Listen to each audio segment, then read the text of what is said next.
cambiar a quienes han estado manejando de esta manera excelente, dicho por el propio gobierno, el tema del manejo del rescate de las víctimas, la remoción de escombros, etcétera, etcétera. ¿Por qué crees que se esté dando este tema ahorita?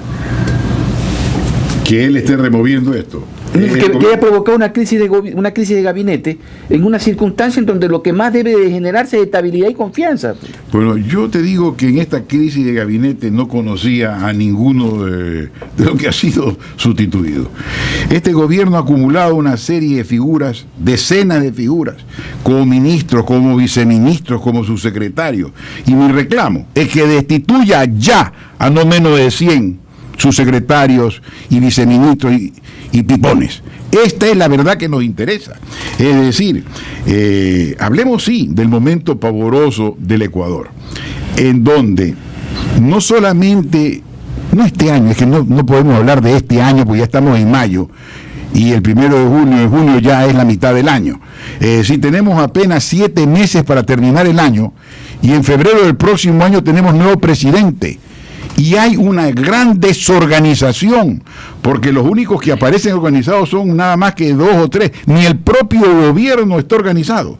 El hecho de que el presidente pretenda hacer un referéndum y montarlo sobre la reconstrucción del terremoto y el año electoral, montarle encima la cuestión de salir del estado de postración económica llamado recesión, y encima montarle otro caballo que es el hecho de su referéndum para que le devuelvan la posibilidad de reelegirse, está atormentando, ha depositado en el alma de la nación pesos extraordinarios que no vamos a poder metabolizar, que pueden conducir al país a la ira, a la desesperación. Es decir, de eso es lo que se trata.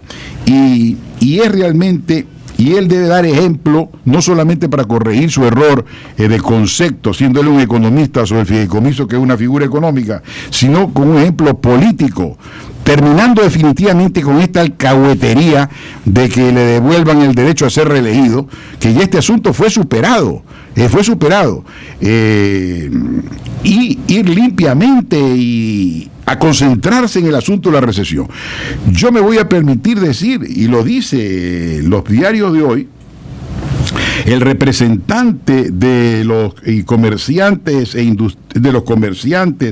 europeos que tienen que tienen su asiento en cada ciudad, en cada capital. Él ya ha anunciado que el hecho de las salvaguardias, que repito, no las ha puesto el nuevo ministro Cassinelli, sino que se las impusieron el viernes de la semana pasada, estas salvaguardias, ¿qué son las salvaguardias? La salvaguardia es una muralla para que entienda el pueblo, es una muralla que evita que los pocos dólares que tenemos aquí dentro del Ecuador en este momento, porque todo lo ha despilfarrado este gobierno y quedan muy pocos dólares. Alguien habló de que eran 180 millones lo único que tiene el gobierno en este momento en dinero efectivo. Bueno, ponen una barrera para que no salgan del país estos pocos dólares, pero pasan por alto que esta barrera llamada aranceles, no impide a su vez que ingresen de Europa por concepto de las compras que nos hagan de cacao, de flores y banano, ¿no? Miles o centenares de millones a la orden de los 1.000 o 2.000 millones de dólares. ¿Cómo es lógico? Es que no es lógico. Es que es una aberración. Es que no quiero llamarla tontería. Es que me resisto a decir que es una estupidez.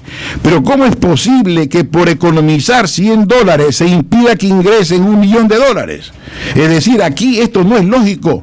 Es decir, lo que esto significa es una de dos. No hay forma de entender los aranceles, sino porque el gobierno está protegiendo a determinada industria o determinado negocio y entonces no quiere que entren competidores. Es la única forma de entender esta tontería. Entonces el representante de Europa en el Ecuador ha dicho que si ya bajó cuando se instalaron los aranceles el año pasado, bajaron las compras de Europa en más del 6%, ahora van a bajar más en este nuevo año y quizás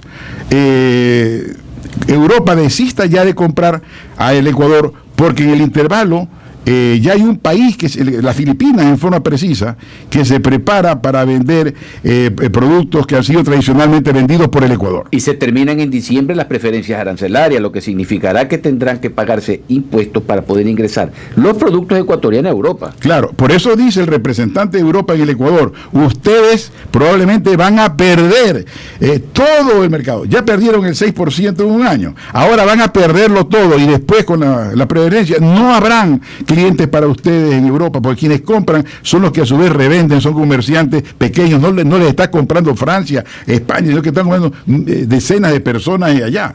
Y en otro tema, el doctor Carlos Chiriboga, fiscal general, acudirá hoy a la Comisión de Justicia, según él, no como funcionario, sino como ciudadano. Él ha manifestado: me someteré a lo que diga la Asamblea, pero no tengo por qué renunciar, porque lo pida algún asambleísta.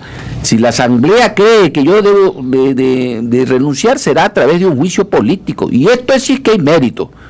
¿Qué opinión le merece? Yo como abogado, yo mis dos opiniones. Primero, no es que me desdoble mi personalidad, sino que como abogado tengo que decir que yo, mientras no ve el juicio o los juicios que se pueden, y si se pueden, deben implementarse e instaurarse contra este señor y probarse. Yo no puedo pronunciarme sobre la culpabilidad o no de él. Segundo, como político y simple ciudadano, retiro la palabra político, pues realmente soy un crítico político más que político. Entonces la idea es de que como simple ciudadano yo lo que observo, y como abogado, que es que se interrumpen las acciones penales en las fiscalías, que él no controla a determinados fiscales y que en su propia fiscalía, el Ministerio Fiscal General del Estado, se interrumpen los juicios. Por ejemplo, yo sigo un juicio en beneficio del Banco Central y he demostrado con escritura pública que ha sido inducido a error el Banco Central por el Filambanco, que le cede como activo un activo que no existe. Le presenté una denuncia en el año 2010 y estamos en 2016 y no la despacha. Entonces lo que sí puedo decir es que yo señalo que esto lo ha hecho este señor doctor Chiriboga y esto yo no lo puedo aceptar, ¿no? Y entonces si eso sucede con un abogado, y lo que pregunto, si eso sucede con un abogado, ¿qué es lo que sucederá con el Juan Pueblo, el hombre común? ¿Qué es lo que sucederá? Y esto es lo que dicen en general, y de ahí viene el rumor contra él, que ha crecido con esta cuestión de los papeles de Panamá. Yo en el caso de él, que nunca estaría en el caso de él, debe contarle una anécdota para llenar de vida. Hay que contar anécdotas a veces. Es decir, mi papá cuando yo tenía 12 o 13 años me dijo: oye Jaime, yo quiero decirte que yo no tengo un escudo, pero si tuviera un escudo familiar, yo tengo un lema. ¿Cuál es? Le dije yo. ¿Cuál es, papá? Me dijo: la verdad o la muerte. Ese es el lema de nuestra familia. Y nosotros creemos en la verdad y tenemos el deber de asumir cualquier riesgo con tal de decir la verdad. Entonces, volviendo al punto, este hombre no pertenece ni a mi generación, ni a mi raza, ni a mi templo, y yo no lo puedo juzgar, que lo juzgue el pueblo. Regresamos con el doctor Jaime de Almodovar Martínez.